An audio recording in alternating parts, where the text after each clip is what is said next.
வரலாற்று ஆர்வலர்கள் தவறவிடுகிறார்கள். இயேசு கிறிஸ்துவின் தாவசீடுகளை பற்றி நாம் அனைவரும் அறிஞ்சிருக்கிறோம்.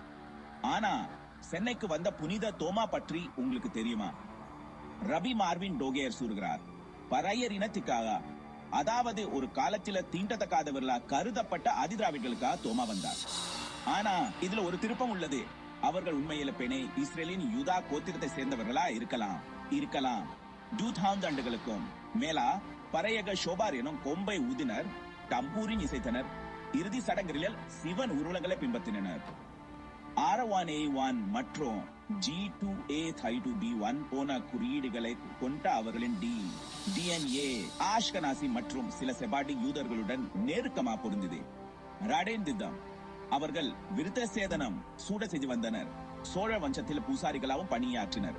பண்டைய வேதாமங்கள் நாதைன பறையர் மன்னரை பத்தி குறிப்பிடுகின்றன.